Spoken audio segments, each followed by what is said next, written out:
क्या? ये क्या कह रहे हो आदित्य तुम? गुरुकाल ऐसा क्यों करेगा? महाराज, गुरुकाल वही मायावी है जिसकी हमें तलाश थी। वो अपनी काली शक्तियों से आपको एक भ्रम दिखा रहा है। मैंने स्वयं अपनी आंखों से देखा है महाराज। हमारे राज्य के लोगों को अगवा कर अपने खदानों में गुलामी करवा रहा है वो। गुरुकाल मायावी, शैतान नहीं आदित्य, मैं गुरुकाल से मिला हूं। वो एक शरीफ व्यापारी है आदित्य।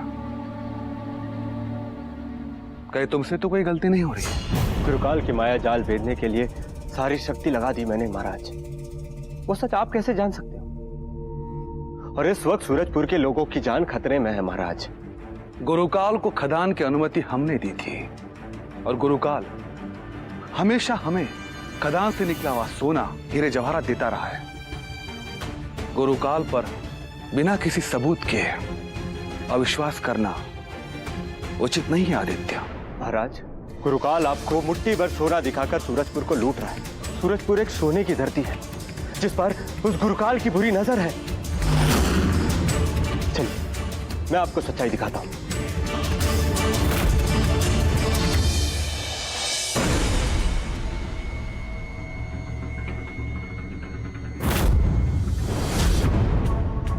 ओम आदित्याय विद्महे।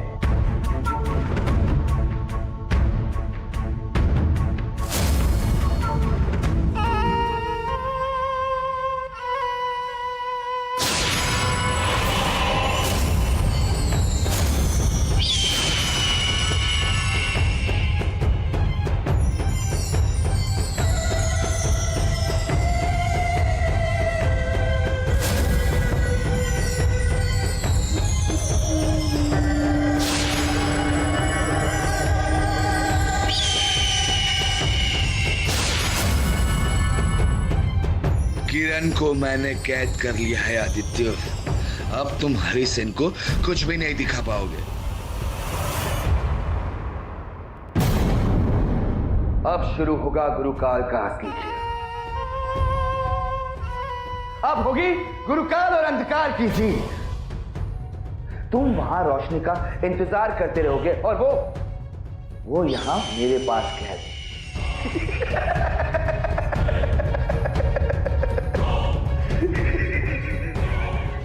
अंधकार घना रहे, गुरुकाल का साम्राज्य बना रहे। ये कैसे संभव है? आदित्य, यहां तो सब कुछ सामान्य है। क्या ये दिखाने लाए थे तुम हमें यहां? आदित्य, तुमने हमें निराश किया है, वापस चलो। नहीं महाराज, यह जरूर कुछ ना कुछ घटित हुआ है जिस कारण मेरी सूर्य किरण आई नहीं। मेरा यकीन कीजिए महाराज, सूरजपुर के बेगुनाह लोग वहां। बस आदित्य, तुम अब तक कुछ साबित नहीं कर सके हो और ना ही मुझे कोई कवच नजर आ रहा है। और चलो मैंने मान भी लिया, लेकिन सूरजपुर के कानून के अनुसार गुरुकाल तब तक बेगुनाह है जब तक उस पर कोई जुर्म साबित नहीं हो जाता। लेकिन महाराज, सूरजपुर के वो बेगुनाह लोग जिन्हें उस गुरुकाल ने कैद कर रखा है। आदित्य, मैं तुम्हें कल सुबह तक एक और मौका देता हूं साबित करने के लिए। मैं अच्छी तरह से जानता हूं कि एक दिन में कुछ नहीं बदलने वाला। वापस चलो। लेकिन महाराज, एक दिन में कुछ बदले ना बदले, लेकिन एक रात में सब कुछ बदल जाएगा। इससे पहले कि वो आदित्य कुछ करे, आज रात हम विनाश करेंगे सूरजपुर का और उस रुद्र के रक्षक आदित्य का भी।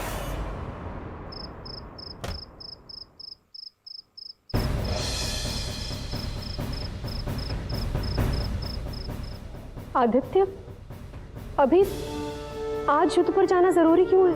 गुरुकाल ने कुछ तो जरूर किया होगा किरण को रोकने के लिए। इसका मतलब यही है कि वो जान चुका है, मुझे सच्चाई दिख चुकी है। कोई ना कोई भयानक पलटवार की तैयारी कर रहा होगा। वो शैतान गुरुकाल रात के अंधेरे में ही वार करेगा। मैं उसे समय नहीं दे सकता।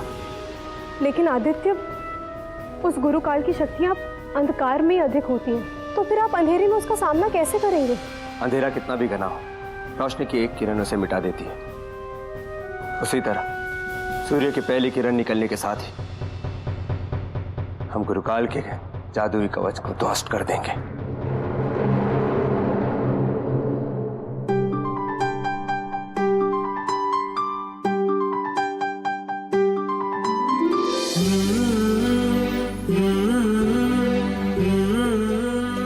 तुम अभी का ख्याल रखना।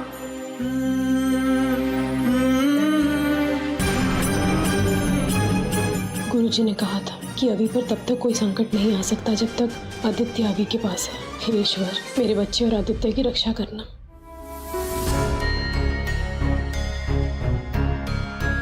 हुकुम।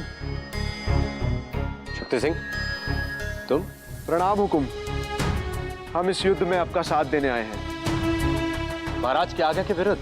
चाहे महाराज हरिसेन की आज्ञा ना हो, लेकिन हम जानते हैं आप जो भी कर रहे हैं सूरजपुर की रक्षा के लिए कर रहे हैं। मैं आपकी भावनाओं को समझता हूँ, लेकिन अगर आप लोग सुबह होने तक का इंतजार कर ले तो? और अगर गुरुकाल ने रात में ही धावा बोल दिया तो? आखिर सूरजपुर के सेना है हम। सूरजपुर की रक्षा हमारा कर्तव्य है। मैं और मेरे 300 सैनिक हर हाल में आपके साथ हैं। आप और आपके कर्तव्य के बीच में मैं नहीं आऊंगा। अगर आप लोग हमारे साथ हैं तो जीत निश्चिंत हमारी ही होगी। चलिए शक्ति सिंह।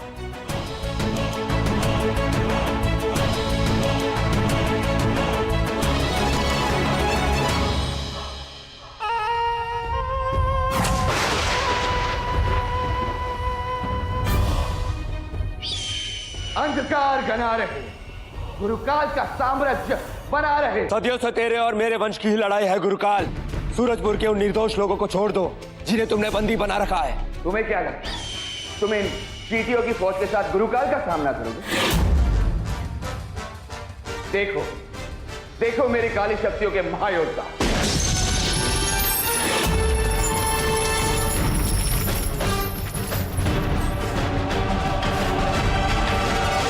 तो तुम क्या अपने सेना के लोगों के पीछे छुपकर युद्ध करना चाहते हो गुरुकाल? मुझे सेना की आवश्यकता नहीं है, मैं अकेला ही काफी हूं तुम्हारे लिए। और अगर हिम्मत है तो अकेला सामना करो मेरा। अकेले मत जाइए। मैं नहीं चाहता गुरुकाल की विशाल सेना हमारी सेना पर आनी पहुंचाए। मैं अच्छी तरह से जानता हूं मैं क्या कर रहा हूं शेर सिंह। अकेले ही मेरा सामना करना चाहते हो मूर्ख। शायद तुम भूल गए अंधेरे में मैं और भी बलशाली होता हूं और तुम उतने ही कमजोर।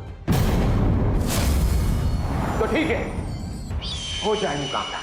बातों से जीतोगे गुरुकाल। आओ युद्ध करो, लेकिन युद्ध के नियम का सम्मान करना होगा। मुकाबला हम दोनों के बीच में है और कोई बीच में नहीं आएगा। तुम्हारी अंतिम इच्छा का सम्मान करता है गुरुकाल, कोई भी बीच में नहीं आएगा। अब मरने के लिए तैयार हो जाओ रुद्र के रक्षक।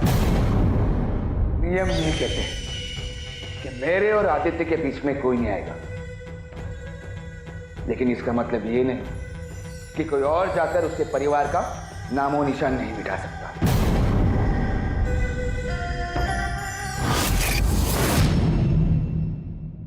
गुरुकाल, आदित्य!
मुकाबला करना चाहिए अब।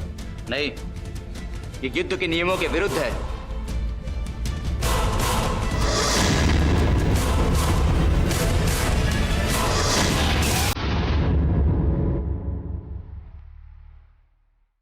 रुक्मणी, आदित्य की अब तक कोई खबर नहीं, उन्हें मेरी जरूरत होगी।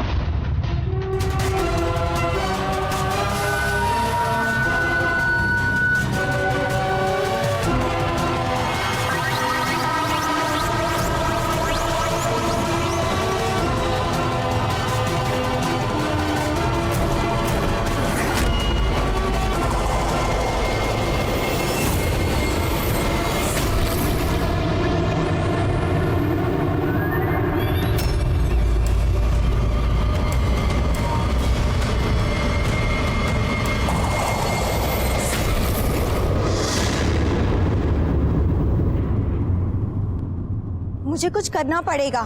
मैं आदित्य के सबसे भयानक सपने को ही सच कर देती हूँ। ऐसा भ्रम पैदा करूंगी कि वो उसी में ही उलझ जाएगा और मैं उसके पूरे परिवार का नामो निशान मिटा दूंगी।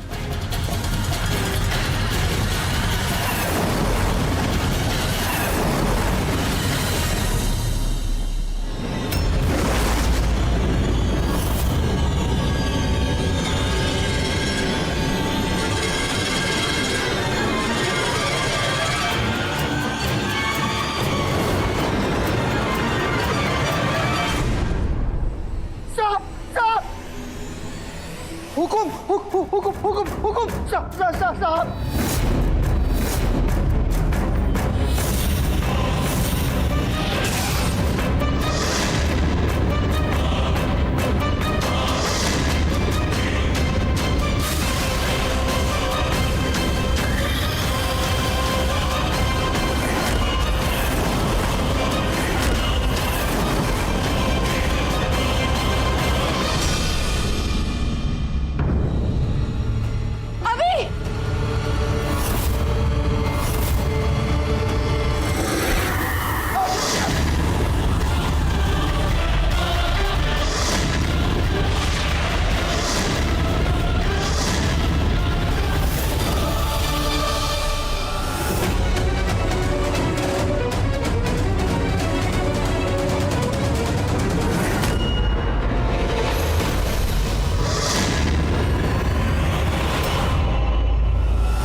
अपना आंख देखते ही ये पत्थर का बन गया।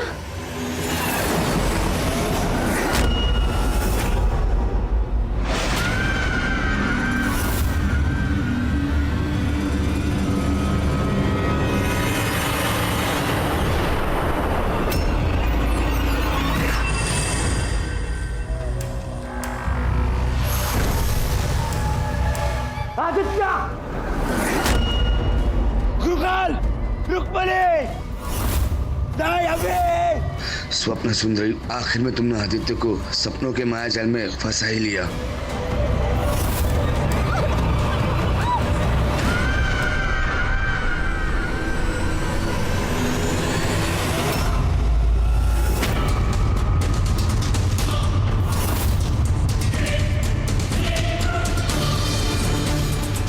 तेरी कमजोरी मुझे पता चल गई है और अब तेरा अंत निश्चित है।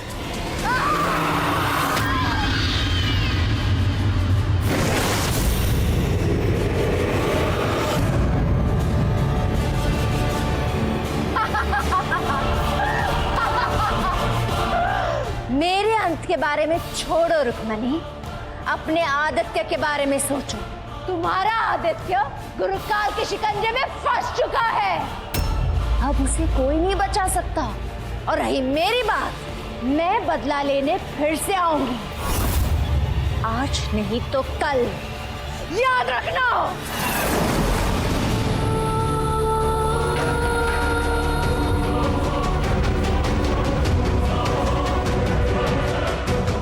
आदित्य,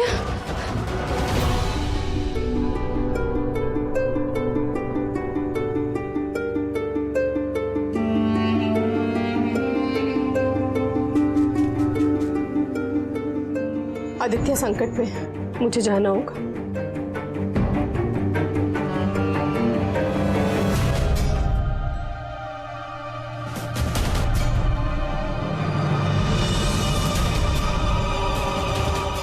जब तक ये दिया जलता रहेगा समझ लीजिएगा कि मैं और आदित्य जीवित हैं।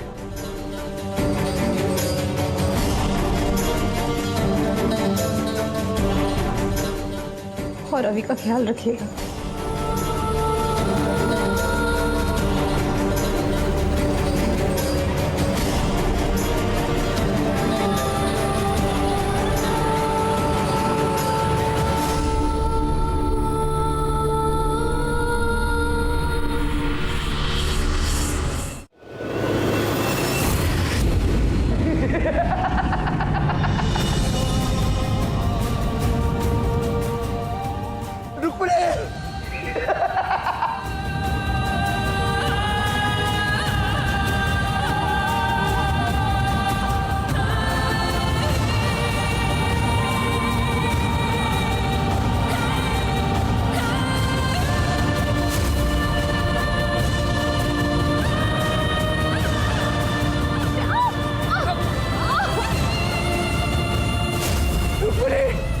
गुरुकाल नहीं, गुरुकाल। आदित्य!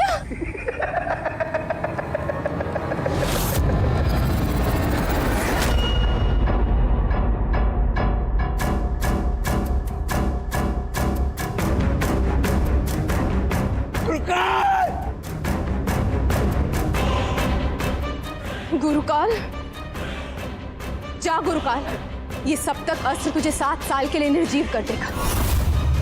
जा उसी अंधेरी गुफा में जहां से तू वापस आया था।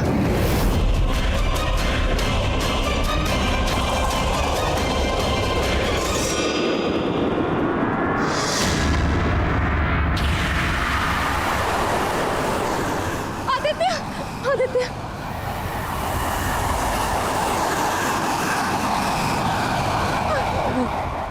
बहुत हुआ ये।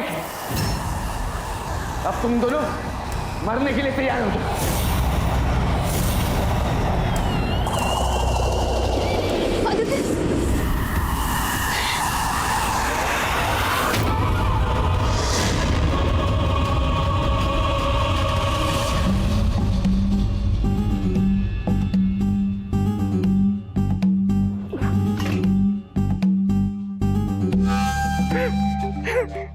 सोना, सोना, सोने का खजाना।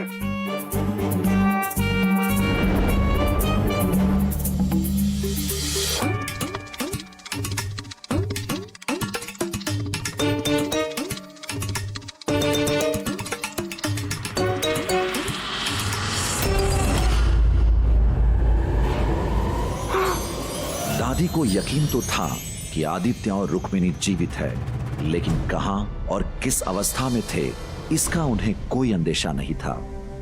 शक्तिहीन हो चुके गुरुकाल ने अपनी बेहोशी में जाने से पहले एक आखिरी चाल चली। बौने शकूर को कुबेर के खजाने का लालच देकर उससे राजा हरिसेन के सामने एक झूठ कहलवाया। कोई नहीं था वहां जो इस झूठ का विरोध कर सके और आदित्य की बेगुनाही और सूरजपुर से आदित्य की वफादारी की गवाही दे सके। शकूर ने राजा हरिसेन को एक सोने और जवाहरात से भरी पोटली दी और रोते हुए कहा कि बस यही खानदान का बचा हुआ आखिरी धन है और इस पे सूरजपुर का ही हक बनता है।